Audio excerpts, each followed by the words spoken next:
Nahil Remote Job Bali. I am a student of Rahan School Karingi campus. I am delighted to welcome you to this interview. And we have the privilege of hosting an incredibly accomplished individual with us, someone who has earned a reputation on a global scale. Ladies and gentlemen, allow me to introduce our distinguished guest, Ma'am Rania. She is Global Educationist, author, speaker, researcher, and Global Peace Ambassador. Ma'am Rania has been honored with 23 international awards for her remarkable contribution to various fields. So today we are going to dive deep into her life journey, exploring her accomplishments, experiences, and the impact she's made in the world. So let's begin our conversation and get to know Ma'am Rania better. So welcome, Ma'am. How are you? To you, Miss Manahil, and also to our audience. It's a very, very exciting experience for me. Thank you so much for this warm invitation. I'm sure we will have a very interesting and constructive discussion. All right. Thank you so much, ma'am. So first of all, please introduce yourself for my viewers. Mhm. I'm Rania Lampou from Greece. I'm actually a STEM instructor and researcher, global educator, ICT teacher trainer, author, a global peace ambassador, and also I'm a passionate researcher in neuroeducation, cognitive neurosciences. My achievements concern actually my whole educational work, but also science innovation and the national projects, research, peace, volunteerism, vulnerable groups, and also writing scientific book for kids. I have received so far many national and national awards. And I was selected among the best teachers in the world in 2019 with the Global Teacher Prize by Barker Foundation, and also 3 consecutive years as a Global Teacher Award by AKS Education Awards. Currently, I'm working at the Greek Ministry of Education at the Directorate of Educational Technology and Innovation, where I'm writing a mostly STEM project for Greek schools. And also as an instructor of the Greek Astronomy Space Company, Annex of Salamis. But at the same time, I'm the founder and the national coordinator of many international STEM projects, humanitarian projects based on sustainable development goals, which are addressed mostly to underprivileged children in Africa and Asia. That's wonderful introduction. Thank you so much for your introduction. So now let's move on to questions. My first question is on your screen. Can you tell us about your journey as a global educationist and the work you do at the Ministry of Education and Religious Affairs in Greece?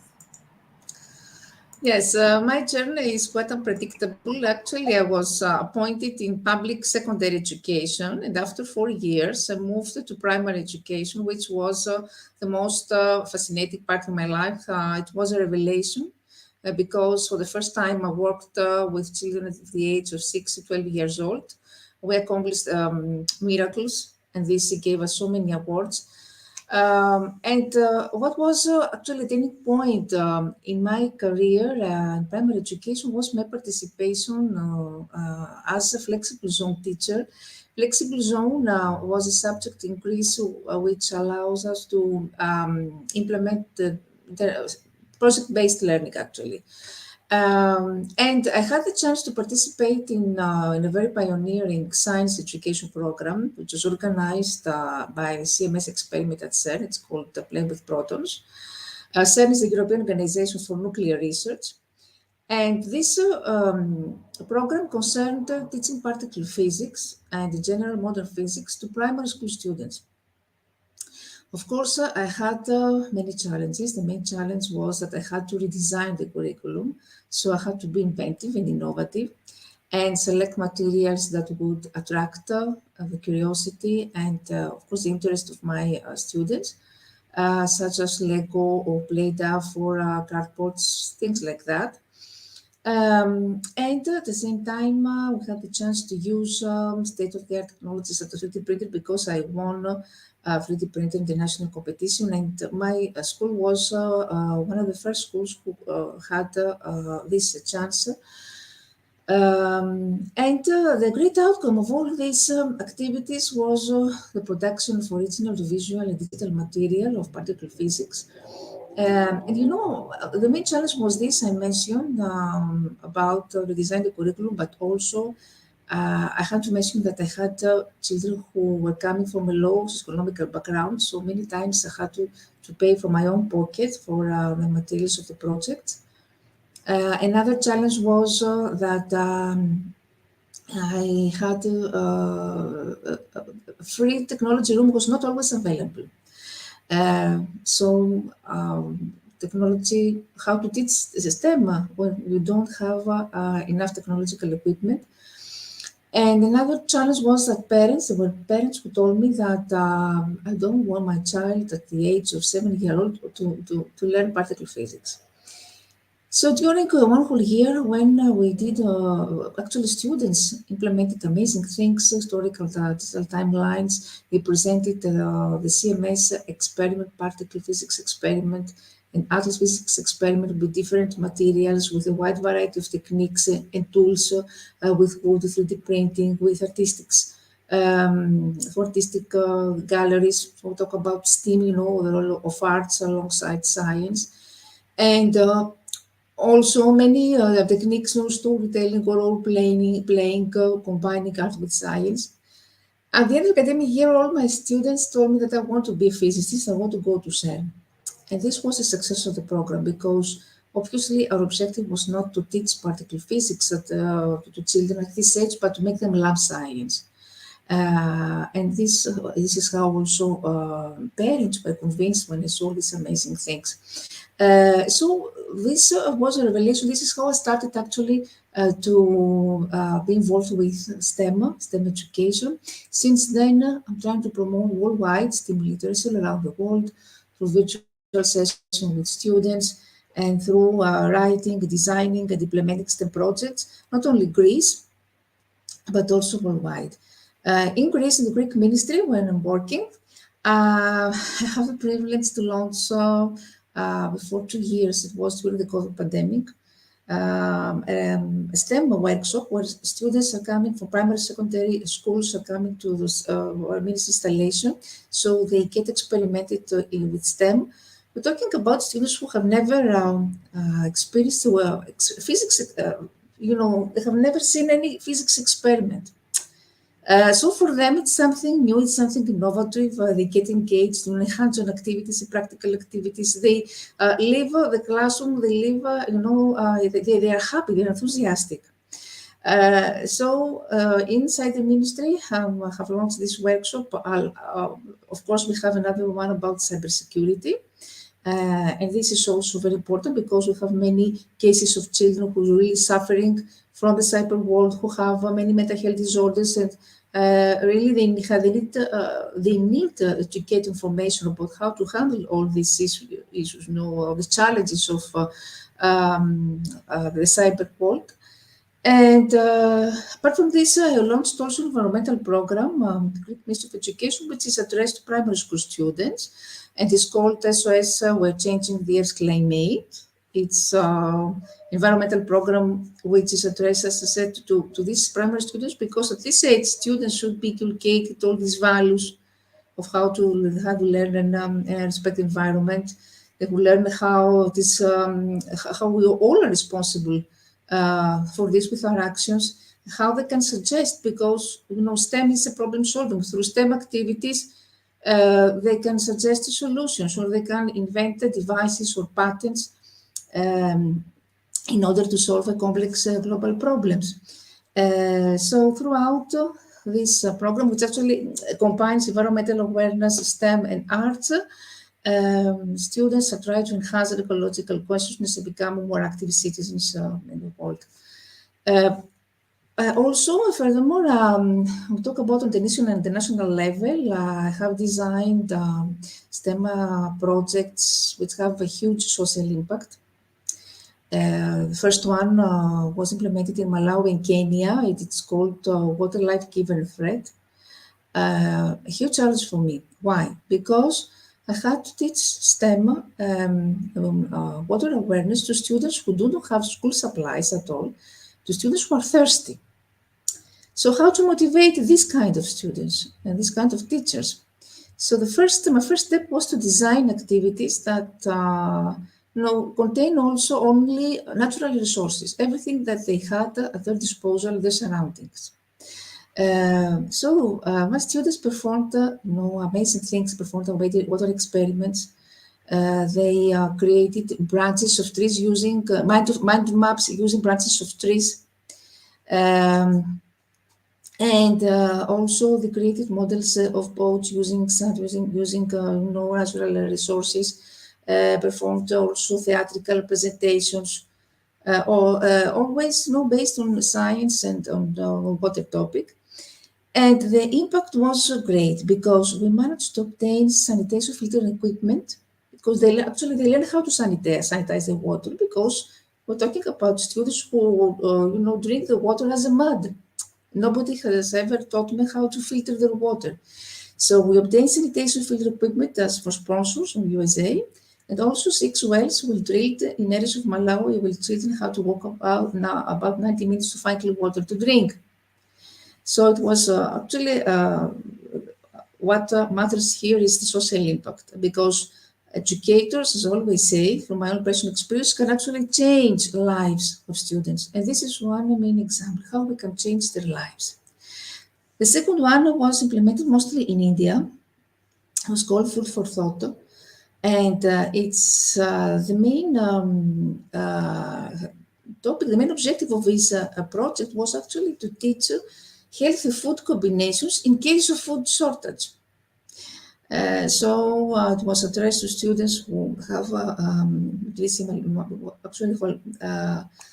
who are suffering from malnutrition. It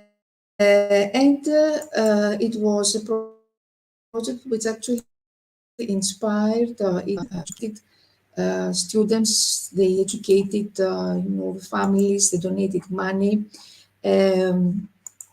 Of course, the social impact, as I said before, was great because it mobilized Indian teachers to help children in slums, children who suffer from malnutrition.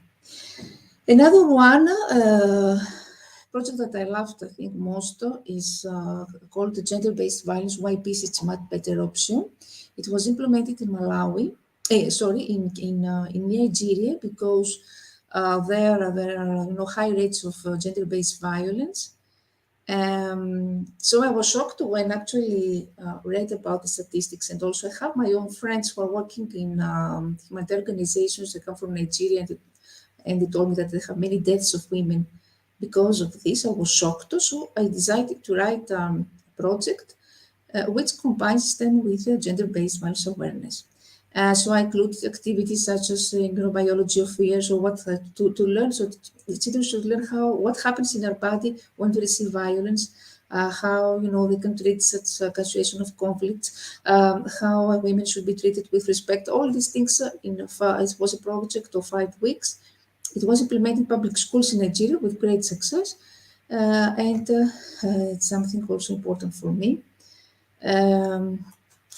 In parallel, I'm a STEM instructor of the Greek Astronomy and Space Company here in Greece, where we organize many STEM lectures, STEM workshops, astronomy sessions, because in Greece, astronomy is excluded from the Greek curriculum, and it's unfair excluded. I don't know what, I think it's many countries this happens. So we want to upgrade the status of astronomy, because I think that's something that, first of all, children love astronomy. They are thrilled with this. When we organize astronaut sessions, they are very excited, not also children, but also adults.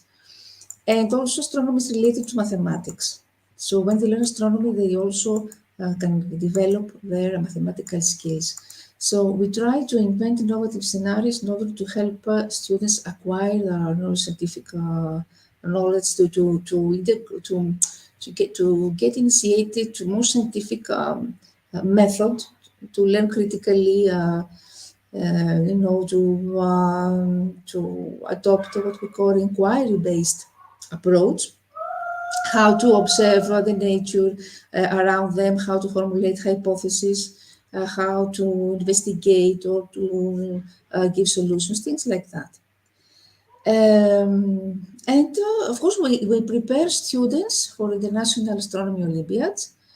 And we have some, there are many, some winners that we have at students. It's why I encourage always my students to participate in competition. It's very, very important, especially in talk about robotics. Here in Greece, for the first time, our ministry provided robotics equipment to all schools, primary schools, secondary schools for free. We'll have now robotics equipment. It's a great step, a great reform for my country, and I think that it's something that robotic systems something should be integrated in the curriculum in all countries. Very recently, it was integrated here as a new subject. It's called a Skills Lab.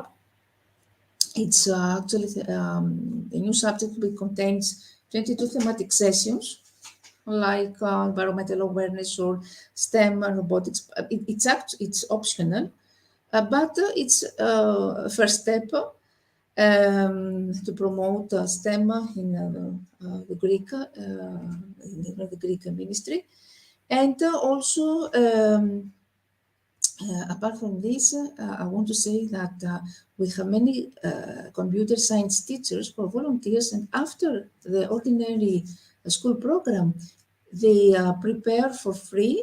They train people, children in robotics, and they prepare them also for competitions. And this is all thanks to the passion and hard working dedication of these teachers. All right, ma'am, that's wonderful answer. Thank you so much, ma'am, for your explanation. So now let's move on to next question. My next question is, you will receive 23 international awards. Could you share some highlights or memorable moments from your career? Yes, actually, I have received over 100 now. Okay, and every time I get an award, it's like the first time. I think the excitement is the same. The most important for me was when I received the Global Teacher Prize. Recognition was selected among the best teachers in the world with the Global Teacher Prize by Varki Foundation. I had the chance to be awarded in Dubai by the Prime Minister there. It was a very prestigious ceremony. And it was something that's it's memorable. I had the chance to connect, with many inspiring teachers who presented their original methods, who, they're very, very motivating. And also, I talk about Greece. I had a chance also to win. I was the first teacher who won a gold award in STEM during the Education Leaders Awards, a very prestigious award ceremony here in Greece. And I was the first who received award on gold award in STEM. Apart from this, I have been selected also 3 times with the Global Teacher Award, also as a best teacher. And there also, I had the chance to be a part of a strong network of teachers, because when you get an award, I think that networking is one of the main benefits, and this opens up new new opportunities and new pathways.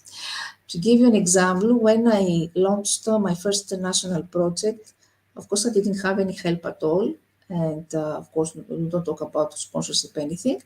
It was one of the first years when I had opened my Facebook account, and in 3 weeks, over 2,000 teachers were registered and over 200,000 students were registered. So the power of networking, the power of social media, it's crucial for teachers. You can do miracles with this if you learn how to use this in professional ways. you can do wonders. So I think that the meaning of all these award recognitions is to become, of course, more innovative, to become more creative, because it gives you, the courage and motivation um, to move forward, to do more and more things, but at the same time, to learn to collaborate, because teaching is a collaborative work, and especially after the COVID pandemic, that we have all these the national platforms that we can leverage, all these collaborative tools. We have seen how many, global conferences are organized every day. I participate in more. I have every day 3 to 4 lectures. I'm invited by education institutions all over the world to give lectures, so I get connected with students, with teachers, so with parents for different parts of the world. And this is very, very exciting.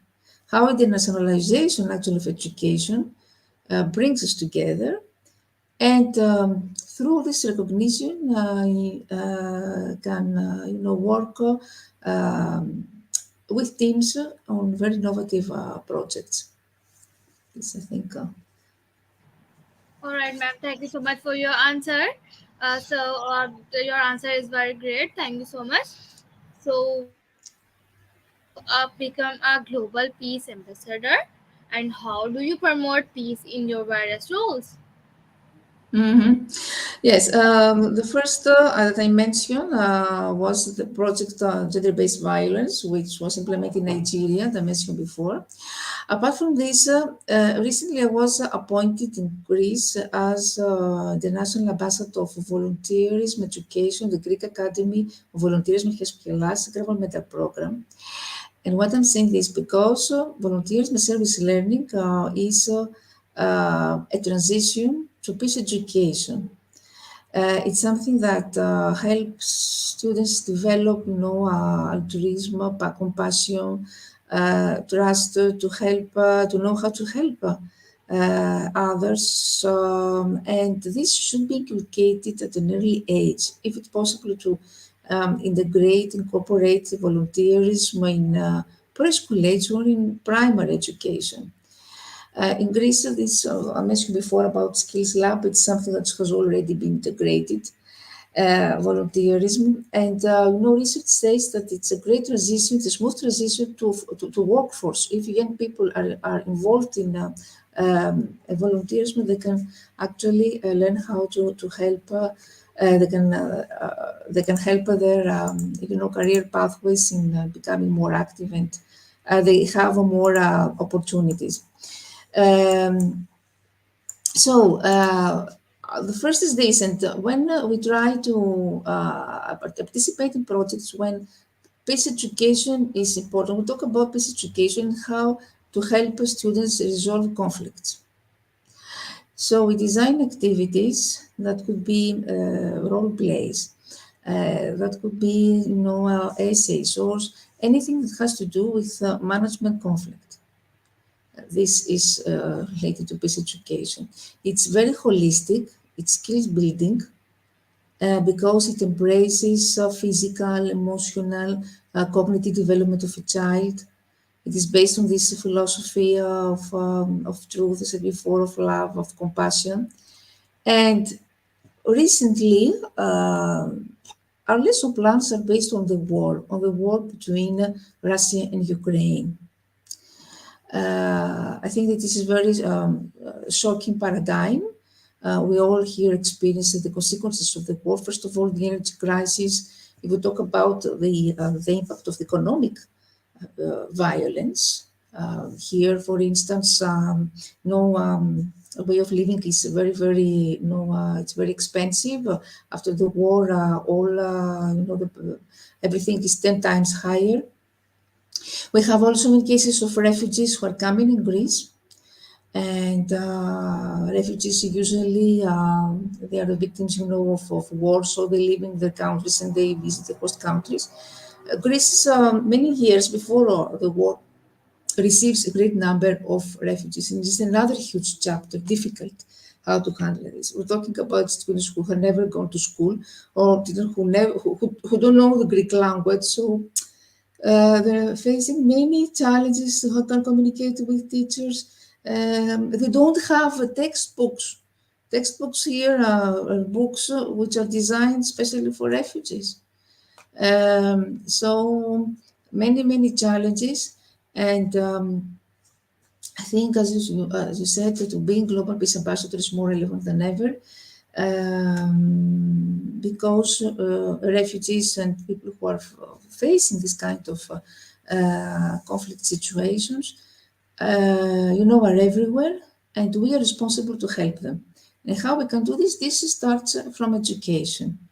So basic education is something which shows a high quality of learning, of teaching, and of course this needs training. Teachers should be training about this. Everything has to do with training, and help learning how to help others. Also, I'm here in Greece. I'm working. I forgot to say, as a volunteer. I'm teaching STEM with to children, with refugee children. I'm going to remote areas, to Greece, in villages, in rural areas, where this kind of children with many difficulties. I told you that I don't know even the language, so it's difficult to understand. Sometimes we have translators. But they get excited, with hands-on practical activities. They can understand. They can perform experiments when they see the demonstration. They can perform. So it's something that works. It's not theoretical; it's practical, so it works. I'm also a volunteer with teaching STEM to children with special education needs, and with children at the Ecological Hospital, which is one of the most important experience for me, because we're talking about students who are suffering from terminal diseases, from serious depression. It's not easy to make these children go out of the room. It's not easy to engage them in any kind of activity. But with STEM, they get excited when involved in challenging engaging activities, hands-on activities, and it's something that children love.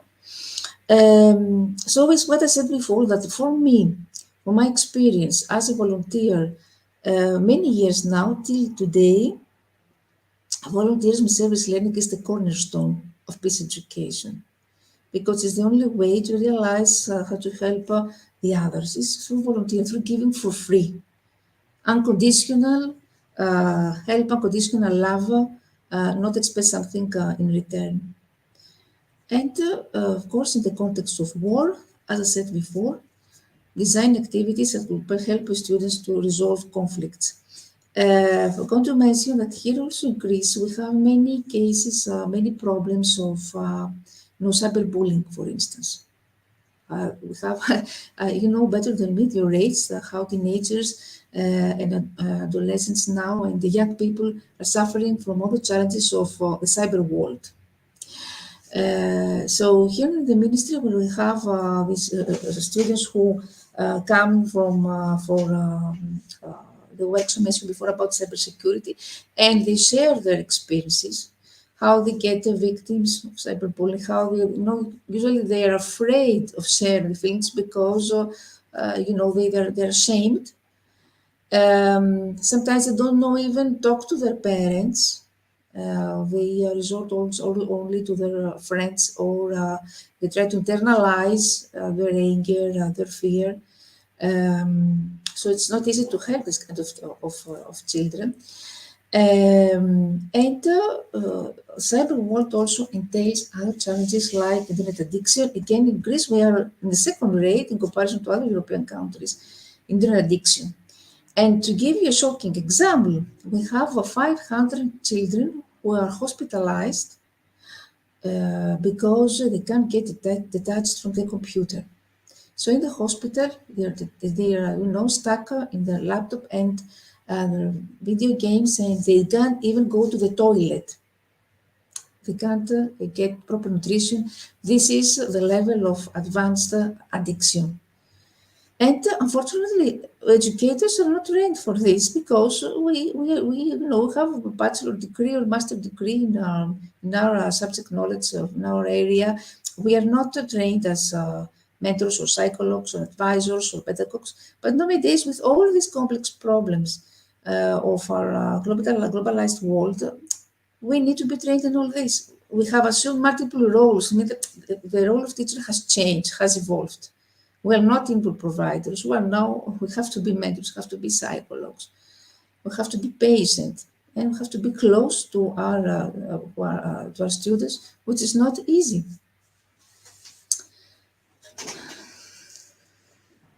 All right, ma'am. Great answers. Thank you so much, ma'am, for your answers. So, as our conversation with Ma'am Rania comes to end, it's evident that her patient dedication and diverse range of experiences have allowed her to make significant impact in the field of education, research, and global peace. We had the privilege of learning from her insights, and her journey served as an inspiration for us all.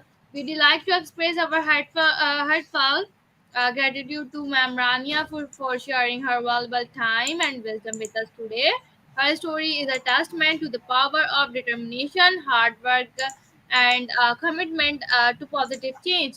So, before we conclude, I would also like to thank you, our audience, for tuning in and being a part of this engaging conversation. Your support is what keeps us motivated to bring you such inspiring individuals and their stories.